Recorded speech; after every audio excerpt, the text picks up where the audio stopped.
할렐루야. 예, 오늘 제가 조금 고민이 많습니다. 왜냐하면은 자칫 잘못하면 흥분할 수 있기 때문인데 두 가지 이유인데 첫 번째는 오늘 말씀이 역사에 대한 이야기를 해야 됩니다. 요즘에 뭐 교양 프로그램에 역사 예능이 많아서 뭐 여러분 좋아하시는 분도 많을 테지만 또 싫어하시는 분도 분명히 있는데 역사 얘기하면 제가 말이 많아져서 되도록이면 오늘 되게 절제를 하려고 노력할 것이고 두 번째는 제가 오늘 한국교회 얘기를 해야 됩니다. 여러분 아시죠? 제가 한국교회 얘기하면 막 열이 나는 거. 그래서 되도록이면 쿨톤으로 제가 오늘 좀 하려고 하는데 중간에 여러분 좀 너무 심하다 싶으면 얼굴을 찡그리시면 제가 좀 그냥 가라앉도록 하겠습니다. 아셨죠? 우리 한번 이렇게 얘기해볼까요? 서로 형제 자매들 함께 만들어 갑시다. 함께 만들어 갑시다. 오늘이 왜 이런 이야기를 하게 되느냐? 오늘 말씀이 바로 종교개혁에 대한 이야기입니다. 1517년, 지금부터 한 500년이 넘었죠. 이 4월 31일 날, 이 독일의 사제이자 교수였던 마르틴 루터가 95개 주의 반반문, 그러니까 대자보를 하나 붙입니다. 거기에는 어떤 내용이 있었었냐면, 교황 정치가 문제가 있다. 면죄부 판매 문제 있다. 연옥, 이거 말도 안 된다. 그리고 공로 사상 이것도 말도 안 된다. 이러한 이 전혀 성경적이지 않은 신앙의 내용들을 조목조목이 이제 따지고 들기 시작을 합니다. 이때부터 종교 개혁이 일어났는데요. 우리가 개신교라고 하죠. 개신교가 뭐냐면 개혁 신앙을 따르는 교회입니다. 그래서 우리가 개신교도라는 것은 루터와 칼빈과 같은 종교 개혁자들의 개혁 신앙을 이어받은 자들이란 소리예요. 그래서 오늘 말씀이 되게 중요한 게 우리의 정체성이 도대체 무엇인지, 왜 우리가 개혁 신앙을 가져야 되는지를 알 수 있는 이야기입니다. 왜 종교 개혁자들이 개혁을 했는가? 그 당시에 교회가 엉망진창이었기 때문인데, 그 당시는 어떤 당시였냐면 중세교회가 세상을 주관하던 때였습니다. 그런데 이 중세라고 보통 하면 476년부터 이 1453년까지입니다. 거의 1000년을 이 중세교회 시간이라고 할 수 있는데 476년에는 서로마 제국이 망했고 그리고 1453년에는 동로마 제국이 망하면서 중세 시대는 이제 막을 내리게 됩니다. 근데 중세 시대를 한마디로 표현하면 뭐라 그러냐? 교회의 시대. 교회가 모든 세상을 주관했던 시대입니다. 여러분 기억하는지 모르겠지만 예전에 우리 그 한 시장님이 서월을 주님께 드립니다. 뭐 이런 얘기를 했었습니다. 그것 때문에 굉장히 난리가 났었었는데 그때 그분은 그것 때문에 사실 나중에 대통령이 되기도 했지요. 근데 그 이야기를 왜 그 당시에 기독교인들이 좋아했냐면 주님의 나라, 기독교가 공인되고 국가가 되는 나라가 되면 미국처럼 잘 살고 행복해질 줄을 알았기 때문입니다. 그런데 사실 이미 역사적으로 증명이 된 게 교회가 세상을 살릴 수도 있지만 교회가 세상을 망칠 수도 있습니다. 중세 사회가 교회가 주를 이루는 사회였지만 그 당시를 따져보면 가장 영적으로 암흑의 시대가 이 중세 시대였다. 이렇게 얘기하는데요. 자, 그렇다면은 중세 시대의 시작, 처음부터 문제가 있었을까? 근데 다음 그림을 보시면 조금 생각이 달라지게 됩니다. 여러분, 그 다음 그림이요. 중세 시대를 가르는 두 가지의 기둥이 있어요. 처음은 뭐냐면 교황, 그리고 다음은 수도원 운동입니다. 그래서 교황은 교회를 맡았고 수도원 운동은 영성을 맡았습니다. 그런데 이 첫 번째 교황인 사람이 저기 보면 그레고리 1세입니다. 그는 마지막 교부이자 최초의 교황이었는데 이 사람이 어떻게 교황이 됐는지 참 재미가 있습니다. 이 사람이 590년도에 수도원 원장을 하고 있었어요. 그런데 갑자기 사람들이 이 그레고리 1세를 서로마 교회의 감독으로 세우기 위해서 막 찾아옵니다. 그걸 하기 싫어서 어떻게 했느냐? 숲속으로 도망갑니다. 근데 그 숲속으로 도망가는 사람들이 막 쫓아와서 끌고 가서 로마에 가서 감독을 세워요. 그러면서 이 로마 감독이 되었는데요. 당시 그럴 만도 한 게 이 이탈리아 지역, 로마 주위의 지역이 전염병 오죠. 그리고 계속적으로 전쟁이 그치지 않죠. 그래서 아무도 여기에 자리를 맡지 않으려고, 책임을 맡지 않으려고 했어요. 그런데 어쨌든 감독이 되고 나니까 열심히 하려고 했어요. 뭘 했느냐? 로마 교회에 재정이 없어서 돈이 새 나가는 거를 다 틀어막습니다. 그래서 재정을 좀 어느 정도 마련했어요.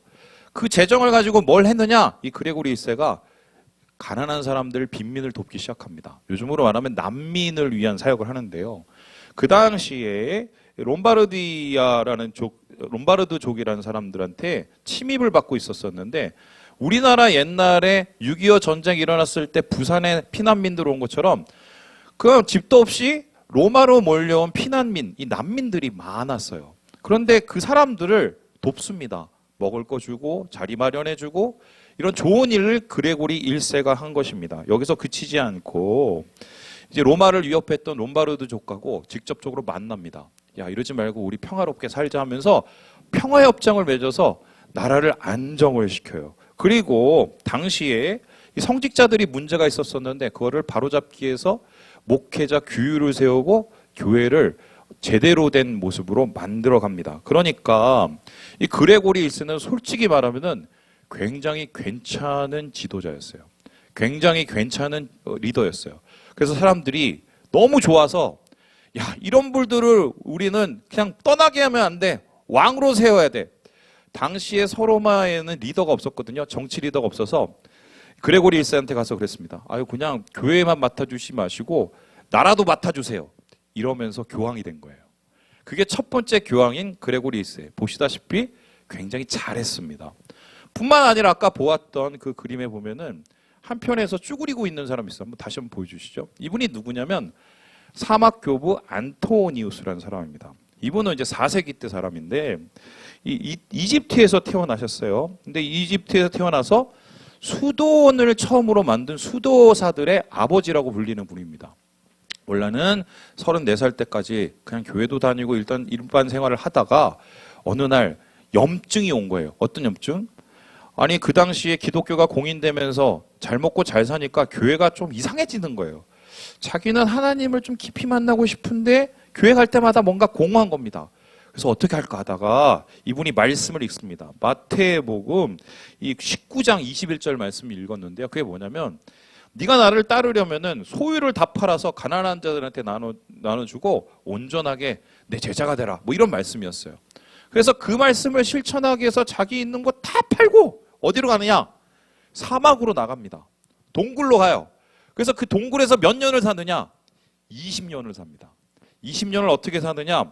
4가지의 원칙을 가지고 살았는데 독거, 홀로 머물고요. 성찰, 말씀을 통해서 묵상하면서 자기를 돌아보고요. 금욕, 욕심과 욕구를 내려놓기 위해서 몸부림칩니다. 그리고 어떻게 하냐? 분별, 뭐가 하나님의 뜻인지를 생각하고 그 뜻을 이루려고 정말 최선을 다했어요. 그러니까 당시에 세속화된 교회를 뭔가 고결한 영성, 청빈의 영성, 온전한 영성으로 만들고자 하는 그런 개인적인 열망이 있었는데요. 이런 안토니우스의 이야기를 듣고 사람들이 몰려오기 시작합니다. 야, 저기 대단한 영성가가 있어. 그러면서 조금씩 그를 따르기 시작을 해요. 그렇게 해서 만들어진 게 최초의 수도원이에요. 그래서 안토니우스는 그 이후에 수도사들의 모델이 되었는데요. 이 로마의 한 축을 담당하는 수도사들은 교회가 엉망이 되고 세속화될 때마다 교회에게 바른 영성, 고결한 영성, 그리고 참된 영성을 제공하는 일종의 변방의 광야의 소리와 같은 역할을 하게 됩니다. 보시다시피 교황과 수도는 굉장히 좋은 것으로 시작이 됐어요. 그런데 이렇게 좋았던 중세교회 출발의 모습이 어떻게 바뀌냐? 다음 그림을 보시면 좀 이상해집니다. 이 두 사람의 이야기를 들으면 여러분 깜짝 놀라시는데요. 이쪽에 있는 분이 이노센트 8세라고 213대 교황입니다. 저쪽에 있는 분은 217대 교황이라고 레오 10세입니다. 여러분 얼굴을 보세요. 좀 공통점이 느껴지십니까? 잘 모르시겠어요? 그런데 사실 이 사람은 굉장히 깊은 관련이 있는 사람이다. 먼저 이 이노센트 8세에 대한 얘기를 좀 해보겠습니다. 이 사람은 어떻게 교황이 됐냐면 돈으로 됐습니다. 그런데 교황이 될 만한 자질을 가진 사람이 아니었어요. 어느 정도였냐? 정부가 있고요. 첩이 있고요. 여자를 몇 명 두고 그 사이에서 낳은 애들만 16명이 됩니다. 그래서 심지어는 그것도 멀쩡하게 사람 보는 앞에서 바티칸에서 결혼식을 거행하기까지 합니다. 그리고 돈이 좋았어요. 뭘 했느냐? 성직을, 교회를, 수도원을 갖다 팝니다. 그리고 그 자리에 꽂아주고 돈을 받습니다. 뿐만 아니라 자기 형의 사생아에게 추기경을 세우고, 그리고 이 메디치 가문의 당시에 굉장히 유명한 가문의 그 딸과 자기의 사생아를 결혼시킵니다. 그리고 얘가 8살이 되었을 때 조반이라는 애인데 수도원을 그 사람한테 맡겨버려요. 애한테. 왜 맡기냐? 원래 수도원은 청빈의 영성이었는데 사람들이 거기에 와서 살면서 어떻게 해요? 청빈의 삶을 살다가 죽으면 유산을 수도원에 맡깁니다. 그럼 땅이 늘어나죠? 부자가 되지요. 그러면서 수도원은 한마디로 이 황금알을 낳는 거위가 돼버려요. 그러니까 사람들이 이젠 청빈은 떠나버리고 어떻게 하면 수도원에 가서 돈 빼먹을 생각을 합니다. 그러니까 교황이 자리 꽂아주고 그 자리에 사람들을 앉혀서 한마디로 매매를 하게 되죠. 그래서 이 조반이라는 이 아이는 나중에 뭐가 되냐? 12살 때 추기경이 되고요. 그리고는 아까 보시는 것처럼 레오 10세, 소위 말해서 다음 교황이 돼요. 그러니까 이 둘의 관계가 어떤 관계냐? 할아버지하고 손자 관계예요. 어느 정도로 이 교회가 타락했는지를 볼 수 있는 건데요. 그런데 중요한 것은 이겁니다. 이 레오 10세가 교황이 돼서 뭘 했느냐? 흥청망청 놀고, 그리고 이 벌거벗은 소녀에게 저녁 시중을 들게 만들고, 이게 아니 교회가 아니 교회에서 그 짓을 한 거예요. 그러다가 돈이 딸리기 시작을 했어요. 그리고 자기 생각에 뭔가 멋들어진 건물을 짓고 싶었어. 그리고 건물을 졌는데 그렇게 진 건물이 뭐냐? 지금 바티칸에 있는 성 베드로 성당입니다. 안 놀라시네요? 이 성 베드로 성당에 가서 그 화려한 걸 짓다 보니까 돈이 딸려요. 그래서 어떻게 하느냐? 어떻게 하면 사람들한테 돈을 긁어모을까 생각을 하게 되는데, 그래서 긁어모은 방법이 뭐냐? 면죄부를 판 겁니다. 이 레오 10세가 면죄부를 팔아서 이것을 보고 화가 나서 루터가 95개 반박문을 붙이면서 종교개혁이 일어나게 되는 것이죠. 자, 이렇게 처음의 모습은 괜찮았는데 점점 가면서 맛이 가기 시작하는 거예요. 이와 비슷한 또 이 중세의 모습이 있습니다. 그게 뭐냐면 중세교회의 가장 큰 이벤트라고 할 수 있는 십자군 전쟁이었어요. 이 십자군 전쟁은요, 1095년부터 1291년까지 한 200년간 총 900차례에 걸쳐서 이루어지게 됩니다. 근데 이게 왜 이루어졌느냐? 당시에 사람들이 예루살렘으로 성지 순례를 가면 거기에 있는 이슬람들이 막 구박을 한 거예요. 아, 이제 이러면 안 되겠다. 우리 성지를 탈환하자. 사람들이 모여서 계획을 하고 파견을 했어요. 그래서 아까 보시는 것처럼 1차 원정이 떠나서 예루살렘을 차지하고 100년 동안 거기에서 십자군 국가를 세웁니다. 여기까지는 그냥 좋다고 끝나요. 그런데 2차, 3차, 4차 되면서 이것도 이상해지기 시작합니다. 특별히 이 4차 십자군 전쟁은 정말 문제가 많은 전쟁이었는데, 다음 보여주시죠. 이게 뭐냐면요, 당시 동로마 제국의 수도였던 콘스탄티노플입니다. 그런데 여기에 침략을 하고 있는 게 누구냐면 다름 아니라 십자군이었어요. 아니, 지금 팔레스타인 가서 성지를 탈환해야 될 사람이 왜 형제 국가에 가서 그것도 이렇게 싸우고 있을까? 왜냐하면 베네치아의 상인들 때문이었는데, 이 베네치아의 상인들이 돈줄을 댄 겁니다. 전쟁하려면 돈이 필요하니까요. 그런데 내가 그냥 돈은 못 주고 내가 시키는 일 해라고 얘기를 하면서 어떻게 됐냐? 용병을 만들어 버렸어요. 그래서 이 하나님과 전혀 상관없는 전쟁을 치르고 콘스탄티노플을 가서 나라를 뒤집어 버렸습니다. 근데 여기서 끝난 게 아니에요. 그 콘스탄티노플을 함락하고 난 다음에 뭘 했느냐? 3일간 약탈과 방화를 합니다. 그때 어떤 일이 일어나냐면 수많은 문화재와 보물이 약탈됐는데요. 거기서 끝나는 게 아니라 사람들을 보는 대로 닥치는 대로 죽이고 여자들을 강간하기 시작합니다. 십자군이요. 십자군 마크를 가지고. 그게 어느 정도였냐면은 기록에 따르면 길거리를 걸어가면 사람들 피가 발목까지 차오를 정도라는 기록이 있어요. 그러니까 교회라는 이름을 가지고 얼마나 잔인한 일을 했는지를 볼 수 있는 이 모습이 십자군 전쟁의 대표적인 예라고 할 수가 있겠습니다. 여러분, 교황, 수도원, 십자군, 처음부터 문제가 있었던 게 아니에요. 이들이 시간이 지나고 뭔가 이슈가 있으면서 달라지기 시작했는데요. 그렇다면 중세 교회의 가장 큰 문제가 뭐였을까? 한마디로 이것을 단축하면 이 말씀이 맞겠습니다. 우리 함께 에베소서에 대한 이야기를, 에베소 교회에 대한 이야기를 읽어보도록 하죠. 시작! 그러나 너를 책망할 것이 있나니 너의 처음 사랑을 버렸느니라. 처음엔 괜찮았어요. 그 처음 모습을 버리니까 이상해지기 시작한 거예요. 교회가 세상을 끌고 나다가 교회가 세상보다 못해지면서 교회가 세상을 망치는 곳이 돼버리고 마는 것입니다. 그래서 이러한 망가진 교회를 더 이상 놔둘 수가 없어서 종교개혁자들은 다시 고치기로 했는데요. 사실 이들의 신학적 기반을 제공한 사람이 있습니다. 이 사람이 누구냐면 4세기에 여러분 아신지 모르겠지만 어거스틴이라는 분이에요. 이분이 본질로의 회귀 이런 신학적 사상을 가지고 있었는데 특별히 이분의 사상을 한마디로 요약을 하면 바로 이 말입니다. 보여주시죠. 에클레시아 레포르멘타 셈프레 레포르만데스타 이거예요. 이게 뭐냐면 개혁된 교회, 이미 개혁된 교회는 항상 뭐가 되어야 된다고요? 개혁돼야 된다. 여러분 어떤 개혁을 뜻합니까? 처음의 모습이 달라지면 교회가 망가지기 때문에 처음의 모습과 다른 것을 뜯어 고쳐야 된다는 겁니다. 그래서 진정한 보수가 뭐냐? 진정한 보수 신학은 뭐냐? 그건 고치는 거예요. 지키는 게 아니에요. 뭘 고치는 거냐? 처음의 모습과 달라진 것을 고칩니다. 그래서 우리가 진짜 제대로 된 신앙을 한다는 것은 그냥 머물고 지켜서 되는 게 아니에요. 계속 뜯어 고쳐야 돼요. 뭘 뜯어 고쳐요? 처음과 달라진 모습을 뜯어 고쳐야 된다. 이게 바로 종교 개혁자들의 정신이에요. 오늘 우리가 함께 살펴보는 이 요한일서의 말씀은 이러한 내용들이 그대로 숨쉬고 있습니다. 당시 요한은요, 에베소 교회와 소아시아 교회를 향해서 편지를 쓰는데요. 그 당시에 에베소 교회와 이 소아시아 교회는 큰 문제를 두 가지 안고 있었습니다. 다음에서 보시죠. 이곳이 에베소 지역에 있는 교회인데요. 다음이에요. 이 교회에 두 가지의 도전이 있었습니다. 어떤 도전이냐?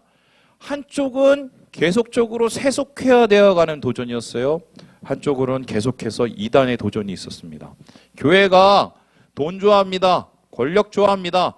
교회가 뭐 좋아합니까? 성적으로 엉망진창이 됩니다. 세상하고 똑같이 해지는 그런 도전. 그리고 다른 한편으로는 그것을 비집고 잘못된 가르침들이 찾아오기 시작합니다. 여러분 이거 보시면서 뭐가 느껴집니까? 지금 한국교회 모습하고 똑같지 않나요? 이러한 상황 속에서 그러면 어떻게 교회를 지켜나가야 되느냐?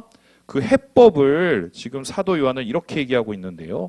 우리 함께 24절의 말씀을 같이 한번 읽어보도록 하겠습니다. 시작!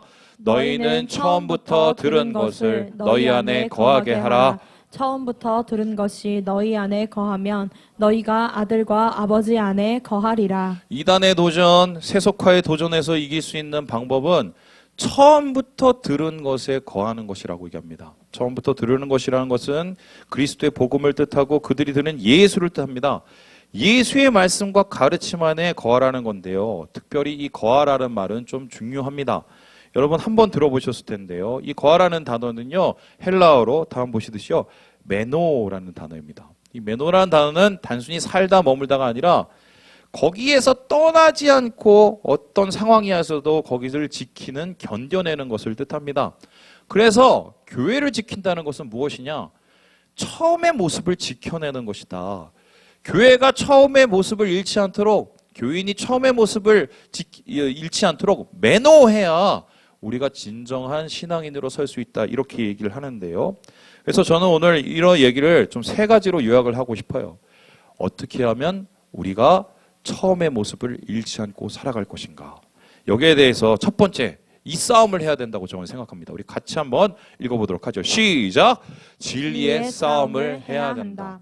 처음을 지키기 위해서는 진리를 지키는 싸움을 해야 된다고 오늘 사도 요한이 이야기하고 있습니다. 우리 함께 29절의 말씀을 같이 한번 29절이요. 예, 같이 읽어보겠습니다. 아니, 그 앞에 그 맞아요. 읽어보겠습니다. 시작! 내가 너희에게 쓰는 것은 너희가 진리를 알지 못하기 때문이 아니라 알기 때문이요. 또 모든 거짓은 진리에서 나지 않기 때문이라. 여기서 말하는 진리는 예수 그리스도의 십자가 죽음과 부활을 뜻하는데요.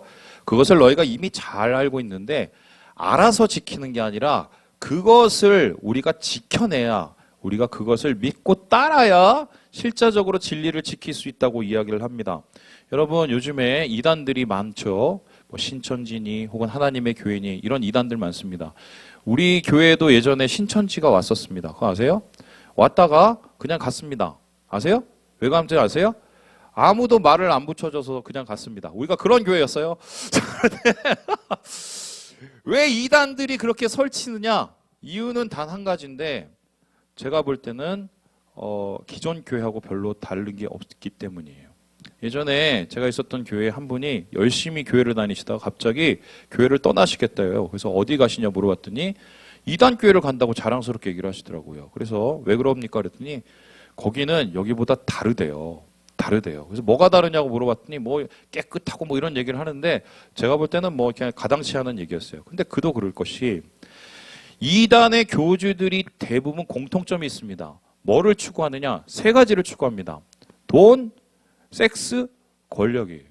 그래서 이단 교주들은 항상 이 세 가지 문제가 따라요. 그들이 원하는 하나님 나라는 돈, 섹스, 권력이기 때문이에요. 그런데 한번 생각을 해봅시다. 한국교회 수많은 목회자들이나 교회들이 지금 무너지고 있는 이유가 뭡니까? 세 가지 문제예요. 돈, 섹스, 권력. 뭐가 다른가요? 말로는 진리를 얘기하고 보수신학을 얘기하지만 실제적으로 따르는 거는 돈, 섹스, 권력. 이건 지키는 게 아닙니다. 여러분, 목사님들 욕을 할 수 있을까요? 우리는 어떻습니까?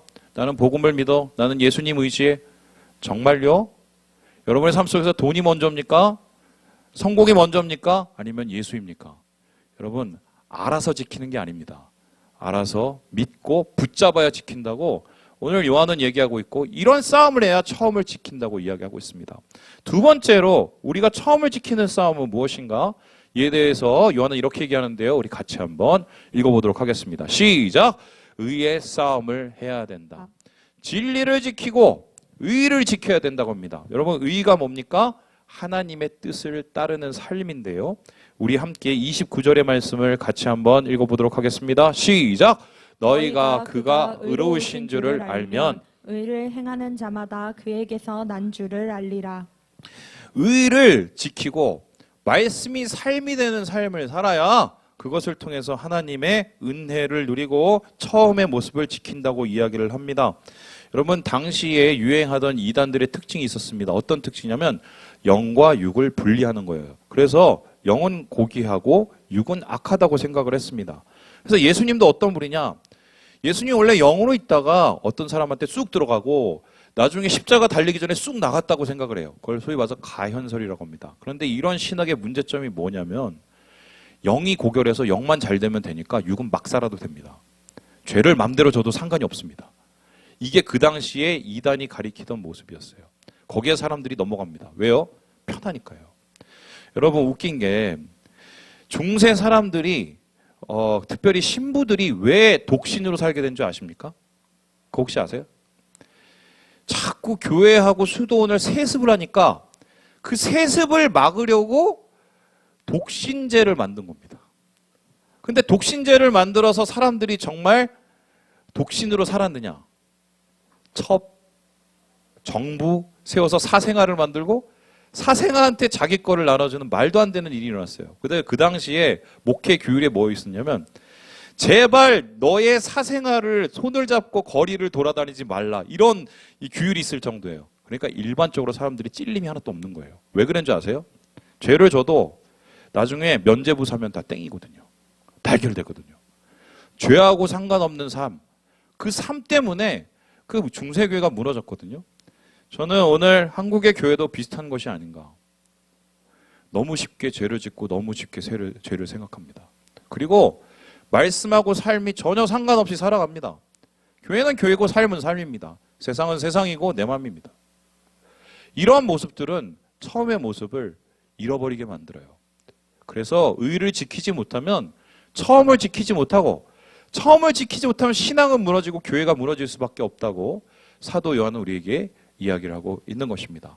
마지막으로 그렇다면 우리가 처음을 지키기 위해서 필요한 것이 무엇일까? 어떤 싸움을 해야 될까? 우리 같이 한번 읽어보도록 하겠습니다. 시작! 사랑의 싸움을 해야 된다. 진리의 싸움, 그것을 이루는 삶, 의의 싸움 그리고 완성되는 사랑의 싸움을 해야 된다고 이야기를 합니다. 우리 함께 11절의 말씀을 같이 한번 읽어보도록 하겠습니다. 시작! 우리는 서로 사랑할지니 이는 너희가 처음부터 들은 소식이라. 여러분 교회 오면 맨날 사랑하라고 얘기합니다. 맨날 사랑하라고 얘기합니다. 근데 사람들이 그렇게 사랑이 부족한데 그렇게 맨날 사랑하고 얘기합니다. 왜입니까? 예수님께서는 심지어 유언하시면서 마지막으로 제자들과 식사하시면서 뭐라고 그러셨어요? 너희가 서로 사랑하라. 심지어는 이 말씀을 받은 사도 요한조차도 죽기 전에 이렇게 3번 얘기했대요. 서로 사랑하라, 서로 사랑하라, 서로 사랑하라. 그 이유는 단순해요. 하나님이 바로 사랑이기 때문이에요. 하나님을 알고 하나님 말씀을 따라다니는 사람은 하나님처럼 삽니다. 그럼 삶 속에서 어떤 일들이 이루어지냐? 사랑이 이루어져요. 사랑이. 그런데 보통 사람들은 말로는 사랑합니다. 행동을 안 합니다. 여러분, 사랑은 동사예요. 그래서 사랑은 따뜻해요. 저는 이렇게 생각해요. 우리 교회에 제일 부족한 게 뭐냐? 사랑입니다. 여러분이 속으로 사랑한다고 있다고 얘기할지는 모르겠지만 제가 볼 땐 표현 안 하면 그건 사랑이 아니에요. 사랑은 동사예요. 사랑은 따뜻해요. 단 한마디 말이라도 누군가를 위해서 하는 그것이 사람의 마음을 녹이는 거예요. 오늘날 수많은 사람들이 이 사랑이 부족해서 무너지고 넘어지는 것 아니겠습니까? 그래서 오늘 요한은 이 사랑의 열매를 맺어야 바로 우리가 처음으로 돌아갈 수 있고 교회를 살릴 수 있다고 이야기를 하고 있는 것입니다. 말씀을 어떻게 마칠까 고민을 하다가 제가 좋아하는 야구 얘기를 한번 해보도록 하겠습니다. 제가 유일하게 좋아하는 게 집에 앉으면 집에 들어가면 야구를 한 3시간 보는 게 제 일입니다. 뭐 매일 그런 건 아니고요. 아시겠지만 저는 지금 태어날 때부터 MBC 청룡 때부터 LG를 좋아하는 LG 트윈스 골수 팬입니다. 여러분 아시겠지만 이번에 LG가 정규리그 1등을 했습니다. 29년 만에 1등 했습니다. 그리고 좀 있으면 코리안 시리즈를 해요. 올해는 정말 LG가 우승했으면 좋겠다 간절한 염원을 가지고 있는데 그런데 작년까지 LG가 잘한 적이 거의 없어요. 맨날 꼴찌를 헤매거나 아니면은 뭐 나중에 가을 야구 때 엉망진창으로 무너졌습니다. 그래서 LG 팬들이 되게 실망을 했었는데요. 그런 LG 팬들의 마음을 그나마 위로해주고 그 몇십 년 동안 지켜주는 사람이 있었습니다. 아마 LG 팬이라면 아실 거예요. 바로 이분이에요. 보여주시죠. 박용택 씨입니다. 이분이 작년 7월에 은퇴를 하셨습니다. 당시 나이가 43세였어요.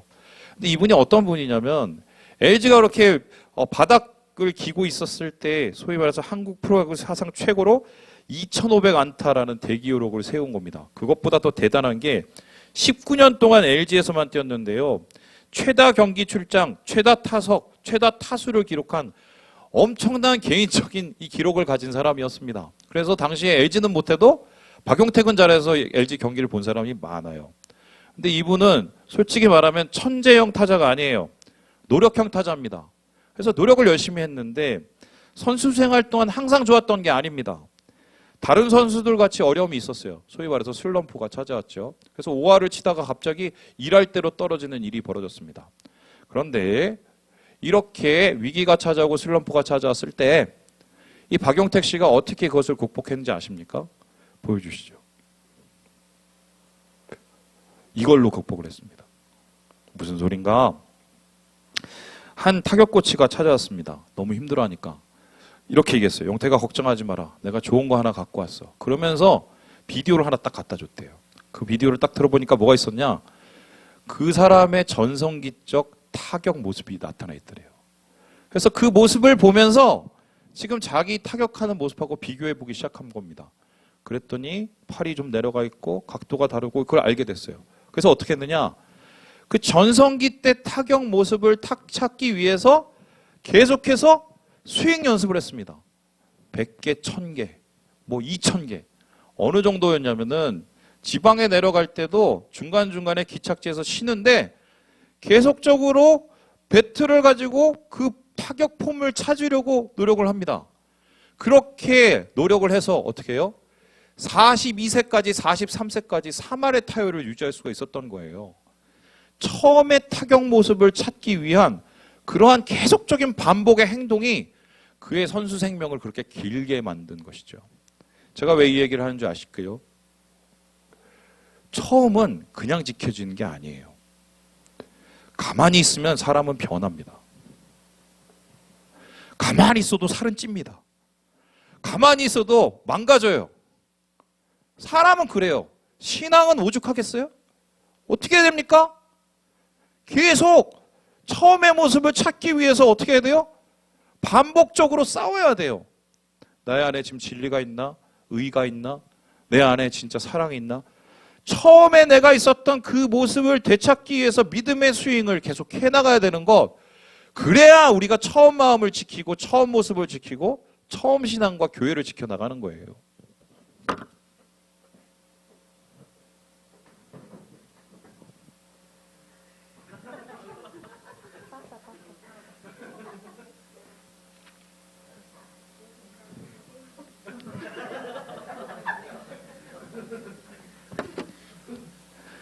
이거 100번 해보세요. 1000번 해보세요. 손에서 굳은 살 비고 피날걸요? 이거 해야 슬럼프 벗어나거든요. 여러분 뜨거워지기 원하세요? 여러분의 마음이 다시 뛰기 원하십니까? 이거 하세요. 이거. 믿음의 스윙을 돌려야 돼요. 안 그러면 한국교회 망합니다. 중세교회처럼. 우리도 망해요. 그 사람들처럼. 말씀을 마칩니다. 사랑하는 여러분, 진정한 보수는 지키는 게 아니라 고치는 거예요. 처음의 모습을 되찾기 위해서 계속 믿음의 스윙을 하는 겁니다.